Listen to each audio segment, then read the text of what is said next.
Particular సినిమాకి అమితమికి మన photographer friends కూడా పర్టికులర్గా నన్ను కూడా హీరోయిన్స్ లెవెల్లో ఫోటోగ్రాఫ్ చేసి నన్ను నా యాంగిల్స్ కూడా వెతుక్కుని బాగా చూపించినందుకు చాలా చాలా thanks. And I'm just happy to share the success of the film with you guys, with the audience, with the world.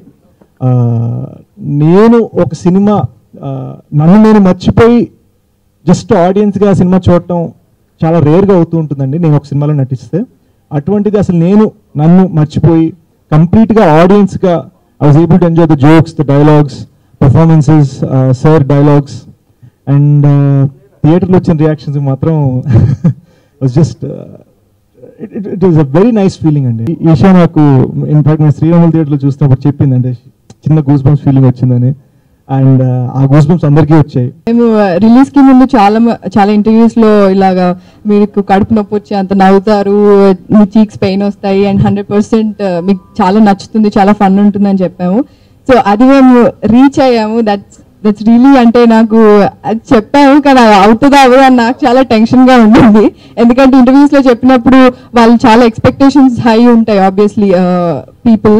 So అది వాళ్ళు యూనో నేను థియేటర్కి వెళ్ళినప్పుడు శ్రీరాములు థియేటర్ కానీ ఇంకా 2-3 థియేటర్స్కి వెళ్ళినప్పుడు నేను చూసాను. నేను కూర్చున్న సీట్లో కూర్చోలేకపోయి అంత నుంచొని నవ్వి మళ్ళీ కూర్చొని నవ్వి. సో ఇట్ వాజ్ అంటే నేను శ్రీరాములు థియేటర్కి వెళ్ళినప్పుడు నేను స్టెప్స్ అక్కడ నుంచున్నాను అనమాట.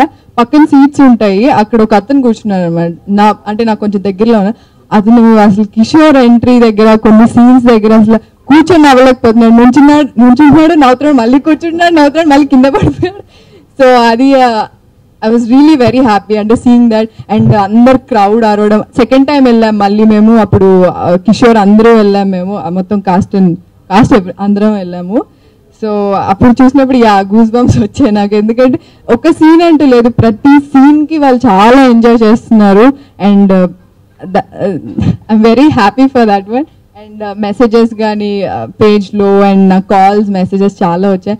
I'm very very happy. And thanks to Mohan Krishna గారు అండ్ ప్రొడ్యూసర్ నరసింహరావు గారు అండ్ వినయ్ గారు. Thank you so very much. Hello అండి, అందరికీ నమస్కారం. నేను అదితి మ్యాకుల్. ఇప్పటికీ మూవీ 6 సార్లు చూశాను. మొదటిసారి ఎలా చూసానో ఎంత నవ్వుకున్నానో 6th టైం కూడా అంతే నవ్వుకున్నాను. అండ్ అసలు అన్ని మల్టీప్లెక్సెస్లో విజిల్స్, ప్రతి సీన్కి ప్రతి ఇంట్రొడక్షన్కి విజిల్స్. అండ్ నా డాన్స్ సీక్వెన్స్కి అయితే అందరు లేచి నవ్వడం, ఇంకా oh my god it was so overwhelming. చిన్న ఉన్నప్పటి నుంచి నాకు ఉండింది యాక్ట్రెస్ అవ్వాలని. సో మా ఫ్రెండ్స్ ఇలా అనేవారు, చిన్నప్పుడు ఆడతాం కదా, కంటి రెప్ప తీసుకొని చేయి మీద పెట్టి ఉఫ్ అని ఊదితే నిజమవుతాయి కళ్ళలు అని. సో నేను ఇప్పటి వరకు అదే చేస్తున్నాను, యాక్ట్రెస్ అవ్వాలి ఉఫ్ అని అనేదాన్ని. సో అండ్ ఇప్పుడు అయిపోయాను యాక్ట్రెస్.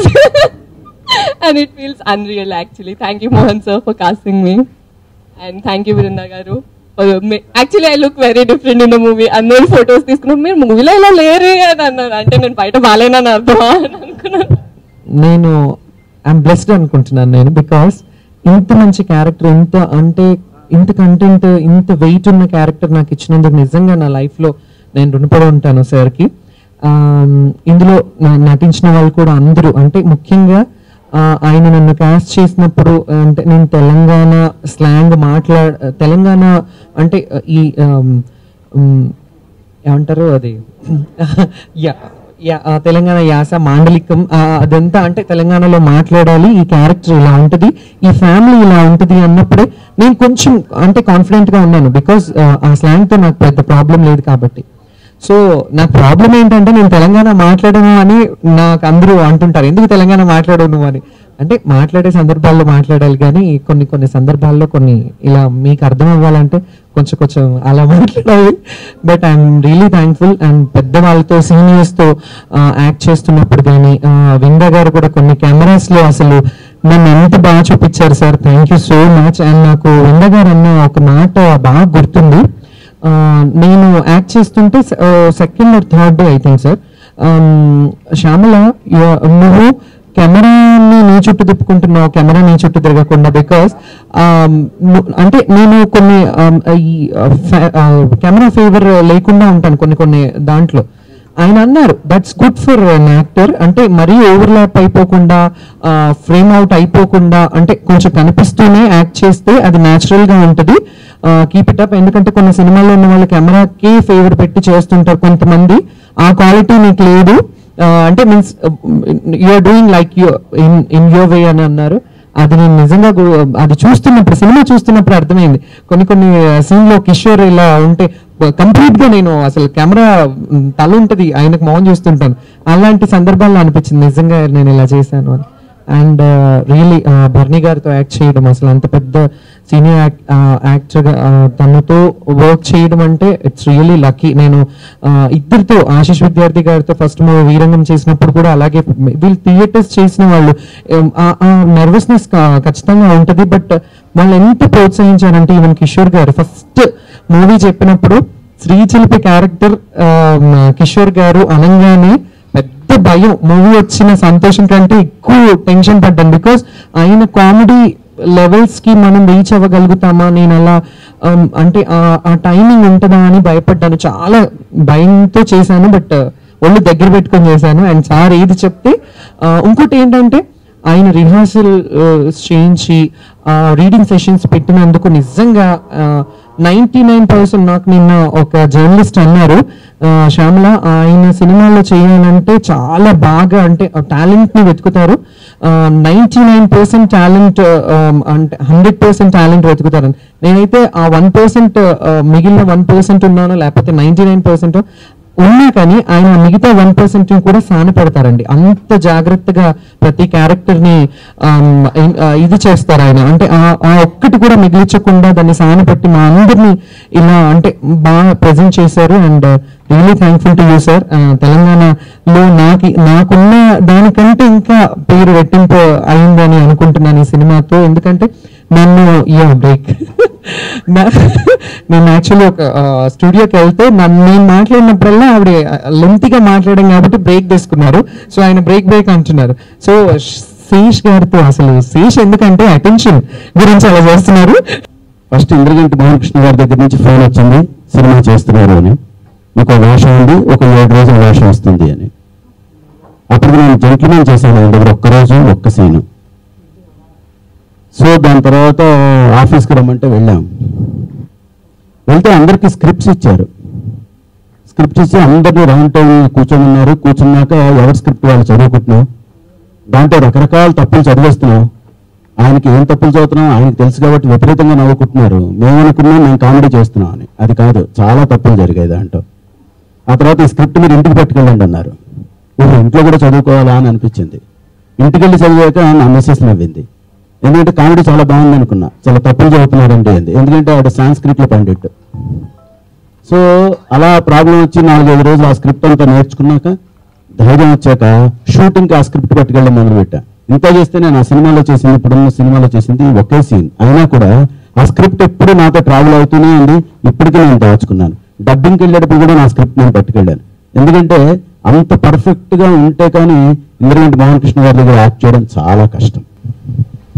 మేము లేడీస్ టైలర్ టైంలో ఎంత నవ్వుకున్నామో, ఒక డైలాగ్ వస్తుంటే మళ్ళీ వేరే డైలాగ్ వచ్చేసి ఇది మిస్ అయిపోయాం అనుకున్నా. అలా ఈ సినిమా ఎంజాయ్ చేశానరా అని ఫస్ట్ అప్రిషియేషన్ ఆయన చెప్పారు నాకు, బాగా చేసామని చెప్పని. మా నాన్నగారికి నా కృతజ్ఞతలు, ధన్యవాదాలండి, పాదాభివందనం. నటుడుగా నాకు ఇలాంటి మంచి సినిమాలో రావడం అనేది నిజంగా నాకు అదృష్టంగా భావిస్తున్నాను. ఇంత సక్సెస్ టీమ్ తోటి నేను జెంటిల్మెన్ సక్సెస్ మీట్కి వచ్చానండి. మన దశపల్లలో జరిగింది.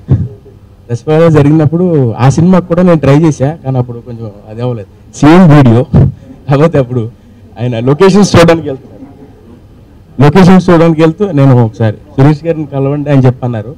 అయితే అప్పుడు అది ఏదో ఇది వల్ల నాకు అది కుదరలేదు. ఫస్ట్ నాకు మార్నింగ్ 7:30కి ఓవర్సీస్ నుంచి బ్లూ స్కై వాళ్ళు ఫోన్ చేశారు సార్. సార్ ఏంటి సార్ సినిమా అసలు మేము అనుకున్న దానికంటే చాలా గొప్పగా ఉంది, చాలా పెద్ద హిట్ అవుతుంది సార్ అని చెప్పేసి ఫస్ట్ 7:30 ఫోన్ చేశారు సార్. మేము అనుకున్న దానికంటే చాలా గొప్పగా ఉంది సార్ సినిమా అన్నారు. సరే ఆ తర్వాత మేమంతా ప్రసాద్ సినిమా చూడటానికి వెళ్ళాం సార్. 1:32కి మన నైజాం నుంచి వాసి గారు ఫోన్ చేశారు.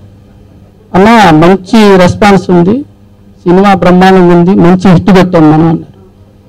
తర్వాత మధ్యాహ్నం వైజాగ్ నుంచి ఫోన్ చేశారు సార్. సార్ సినిమా ఎక్కడా కూడా నెగిటివ్ థాట్ లేదండి, సినిమా ఇనామస్గా మంచి హిట్ అండి, చాలా మంచి సినిమా తీశారు అని చెప్పేసి అందరూ మమ్మల్ని అభినందించడం జరిగింది సార్. అలాగే ఈరోజు కూడా అలాగే సినిమా మంచి కలెక్షన్స్ తోటి అవుతుంది సార్. అంటే మీ ముందు మాట్లాడే అంత పెద్దవాడిని కాదు సార్ నేను, కానీ సక్సెస్ మీట్లో మాట్లాడాలని చెప్పేసి నేను మాట్లాడుతున్నాను. సినిమా రిలీజ్ ముందు సార్ డైరెక్టర్ గారు 6 గంటలకు వచ్చి ప్యాకప్ అయినమంటే 6 గంటలకు వెళ్ళేవాళ్ళు సార్. కానీ ఇప్పుడు ఆయన 6 గంటల నుంచి నైట్ 2 గంటల వరకు కష్టపడుతున్నారు సార్, టీవీ ఇంటర్వ్యూలని సక్సెస్ మీట్లు అని చెప్పేసి. నాకు ప్రొడ్యూసర్ నేనైనా కానీ డబ్బులు పెట్టినా కానీ ఆయన నాకు ఒక రకంగా ఏంటంటే ఎంతగారు ఏంటి అసలు ఆయన నైట్ 2:30-3 గంటలకి నైట్ TV5లో ప్రభాసాంధ్ర ప్రోగ్రామ్ ఉంది సార్, ఎర్లీ మార్నింగ్ 3:45కి ఇంటికి వెళ్ళారు సార్. అంటే ఇటువంటి ప్రోగ్రామ్స్ రోజు ఏదో ఒకటి జరుగుతూనే ఉన్నాయి. ఆయన సినిమా రిలీజ్ అయిన తర్వాత కూడా అసలు అంత టైం స్పెండ్ చేస్తూ అంత కష్టపడుతూ ఉన్నారు. నిజంగా అసలు నేను చాలా రకంగా నాకు ఏం చెప్పాలో డైరెక్టర్ గారికి నాకు అసలు అంటే నేను ఏమన్నా పొరపాటు మాట్లాడుతున్న భయంగా మాట్లాడలేకపోతున్నాను సార్. అసలు అదేవిధంగా అసలు చాలా కష్టపడి సినిమాని సార్ పెద్ద హిట్ సినిమా అని అందరూ అంటున్నారు కాబట్టి మనం ప్రమోషన్ చేసుకుని మన సినిమాని బాగా సక్సెస్ చేసుకున్నాను ఉద్దేశంతో అందరం కష్టపడుతున్నాం. ఇక మన ఆర్టిస్టులు సార్ ఎంత బిజీగా ఉన్నా కూడా సార్ ఒక మంచి సినిమాని మనం ప్రమోట్ చేసుకొని ఇంకా పెద్ద సక్సెస్ చేద్దామని వాళ్ళ డేట్స్ని అడ్జస్ట్ చేసుకుంటూ ఆ టైం ఇస్తూ ఇలాగ ప్రమోషన్కి అన్ని విధాల సహకరిస్తున్న మా ఆర్టిస్టులందరికీ కూడా నా హృదయపూర్వక కృతజ్ఞతలు తెలియజేసుకుంటున్నాను సార్. సినిమా రిలీజ్ ముందు ఏ విధంగా అయితే మీతో ముచ్చరించే అవకాశం వచ్చిందో మళ్ళీ ఆ విజయం తర్వాత మళ్ళీ మీతో ఇలా ముచ్చరించే అవకాశం రావడం నాకు చాలా ఆనందంగా ఉంది. అంతకుముందు ఎలాగైతే ఆర్భాటాలు లేకుండా చేసామో అలాగే మళ్ళీ మేమే టీం మెంబర్సే మీతో కలిసి మా విజయాన్ని పంచుకున్న ఆనందాన్ని పంచుకుందామని భావించడం జరిగి ఈ సక్సెస్ ప్రెస్ మీట్ మేము ఏర్పాటు చేయడం జరిగింది. ముందుగా అనూహ్యంగా ఈరోజు పొద్దున్నే వచ్చిన వార్త మీ అందరికీ తెలుసు. గొప్ప సాహితీ శ్రేష్ఠ నారాయణ రెడ్డి గారు పరంపదించారు. ఆయనకి మా టీం తరఫున నివాళులు. అలాగే ఈ సినిమా ముఖ్యంగా నాకు దాసరి నారాయణరావు గారు ఉంటే ఎంత బాగుందో అనిపించిందండి. ఎందుకంటే నేను ఈ సినిమా విజయాన్ని దాసరి నారాయణరావు గారికి అంకితం ఇద్దాం అనుకుంటున్నాను, ఇస్తున్నాను. ఎందుకంటే చిన్న సినిమాల విజయాలకి ఎప్పుడు నిరంతరం కోరుకుని చిన్న సినిమాల వెనకాల వెన్నుముకలో నిలబడే చాలా గొప్ప ఇండిపెండెంట్ సినిమాని సపోర్ట్ చేసిన గొప్ప దర్శకుడు దార్శనికుడు అండి దాసరి నారాయణరావు గారు. ఆయన ఈరోజు ఉంటే ఎంత బాగుంది. ఎందుకంటే ఆయన పెట్టిన అవార్డు దాసరి నారాయణరావు గారు ఒక పేరు మీద ఒక అవార్డు ఆయన పెట్టారు. తొలి చిత్ర దర్శకులకు ఇచ్చేది మొట్టమొదటి ఇయర్ గ్రహణంకి నాకు ఇచ్చారు ఆయన. ఎప్పుడు కలిసినా ఎంతో ఆత్మీయంగా మాట్లాడుతూ చాలా సంస్కారవంతంగా సినిమాలు తీస్తున్నా బాబు, ఇలా కంటిన్యూ చేయి, మీకు పెద్ద సినిమాలు అవకాశం వచ్చినా కూడా చిన్న సినిమాలు తీయడం మానొద్దు అని ఒక మార్గదర్శకుడిగా నాకు ఎప్పుడు సలహా ఇచ్చి ఒక గురుతుల్యులైన దాసరి నారాయణరావు గారికి ఈ చిత్ర విజయాన్ని అంకితం ఇస్తున్నాము మా టీం అందరం. ఆయన చనిపోయినప్పుడు నేను వెళ్ళి చూడలేకపోయాను. ఎందుకంటే నాకు ఆయన చాలా కలిసినప్పుడు ఆయన ఎలా మాట్లాడేవారో గుర్తుంది. సో ఆయన అలా చూడడం నాకు నచ్చక నేను దూరం నుంచి చూసి వచ్చేసాను. సో దాసరి గారు ఈ సినిమా విజయం మీ స్ఫూర్తికి, మీరు మాకు ఇచ్చిన స్ఫూర్తికి, మీరు మాకు ఇచ్చే ప్రోత్సాహానికి, మాలాంటి దర్శకులకి ఇండిపెండెంట్ సినిమాని చిన్న సినిమాని నమ్ముకునే దర్శకులకు మీరు ఇచ్చిన ప్రోత్సాహానికి మా కృతజ్ఞతలు. మీకు ఈ సినిమా అంకితం ఈ విజయం. ఈ సినిమా ద్వారా చాలా టాలెంట్ ఉన్న తెలుగు నటులు కొంతమంది పరిచయం అయ్యారు. 10,000 కానీ లేకపోతే భార్గవ్ కానీ శ్యామల కానీ. ఈ సందర్భంగా నేను మీడియా మిత్రులు కోరేది ఏంటంటే వాళ్ళని మీరు ప్రజలకి ఇంకా ప్రజల దగ్గర తీసుకెళ్ళమని. ఎందుకంటే లోకల్ తెలుగు టాలెంట్ని సాధారణంగా హీరోయిన్లు మాత్రమే కాకుండా విలన్లు కూడా ఇప్పుడు మనం దిగుమతి చేసుకునే పరిస్థితి కొంతవరకు వచ్చింది.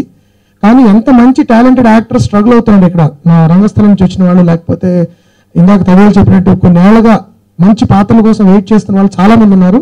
ఈ సందర్భంగా నేను ఈ అమితుమి సందర్భంగా విజయం సందర్భంగా నేను ప్రత్యేకంగా కోరుతుంది ఏంటంటే ఇలాంటి నటులు మీరు కొంచెం పెద్ద మనసు చేసుకుని ప్రజల మధ్యలోకి తీసుకెళ్ళగలిగితే మంచి నటులు పరిచయం చేసిన వాళ్ళు అవుతాము, వాళ్ళకు ఒక జీవితాన్ని ఇచ్చిన వాళ్ళు అవుతాము. తెలుగు సినిమాలో ఇంకా అభివృద్ధి చెందడానికి నటులు ధైర్యంగా ముందుకు రావడానికి. సినిమా రంగం అంటే ఎందుకు రిస్క్లతో ఉంటుంది అని కొంతమంది కెరియర్లో వదులుకుని వస్తున్నారు, మంచి కెరియర్స్ వదులుకుని నటులు అవుతామని వస్తున్నారు. వాళ్ళందరినీ మీరు కొంచెం ముందుకు ప్రజెంట్ చేసి వాళ్ళకి ఎంకరేజ్మెంట్ ఇవ్వాలని కోరుతున్నాను. ఈ విజయంలో పాలు పంచుకున్న మీ అందరికీ ఈ విజయాన్ని, ఈ సినిమాని ప్రజల ముందుకు తీసుకెళ్ళి మీరు మీ స్నేహితులకి వాళ్ళకి మీకు అవసరం లేకపోయినా ఒక మంచి సినిమాని ప్రోత్సహించే ఉద్దేశంతో పదే ట్విట్టర్ ద్వారా కానీ ఫేస్బుక్ ద్వారా కానీ లేకపోతే అదర్ సోషల్ మీడియా ద్వారా కానీ పత్రికా ముఖంగా కానీ టీవీ ముఖంగా కానీ చెప్పినందుకు మరీ కృతజ్ఞతలు చెప్పుకుంటూ సెలవు తీసుకుంటున్నామండి. Thank you so much for your cooperation. ఈ విజయాన్ని ప్రేక్షకులతో పంచుకోవడానికి ఈ వారాంతంలో శుక్రవారం నుంచి ఆదివారం వరకు మేము ఆంధ్ర రాష్ట్రం అంతా పర్యటించబోతున్నాము. నటీనటులు సాంకేతిక నిపుణులు అందరం కలిసి. సో విశాఖపట్నం నుంచి కర్నూలు వరకు, విశాఖపట్నం, కాకినాడ, రాజమండ్రి, విజయవాడ, గుంటూరు, తిరుపతి, కడప, కర్నూలు మొత్తం అన్ని ఒక టూర్ లాగా వెళ్ళి ప్రేక్షకులతో ఇంటరాక్ట్ అయ్యి వాళ్ళ అభిప్రాయాలు తెలుసుకుని వాళ్ళ ఫీడ్బ్యాక్, ఎందుకంటే విమర్శకుల ఫీడ్బ్యాక్ ఒక ఎత్తు అయితే ప్రేక్షకుల ఫీడ్బ్యాక్ మా దృష్టిలో కూడా చాలా ముఖ్యం. ప్రేక్షకులతో నేను ఎప్పుడు ఎక్కువ ఇంటరాక్ట్ అవ్వాలని కోరుకుంటాను. విమర్శకులతో ఇంటరాక్షన్ అయిపోయింది, మీడియా మిత్రులతో అయిపోయింది. ఇప్పుడు ప్రేక్షకుల దగ్గరికి వెళ్ళి వాళ్ళతో మా ఆనందాన్ని పంచుకుని వాళ్ళు ఇచ్చే ఫీడ్బ్యాక్ ఇంకా నేను నెక్స్ట్ టైం సినిమా తీసేటప్పుడు ఎంత బెటర్గా తీయొచ్చని ఈ సందర్భంగా ఈ టూర్ ప్లాన్ చేశామండి. సో శుక్రవారం నుంచి ఆదివారం తర్వాత మేము తెలంగాణ ఈ రాష్ట్రంలో కూడా పర్యటిస్తాము.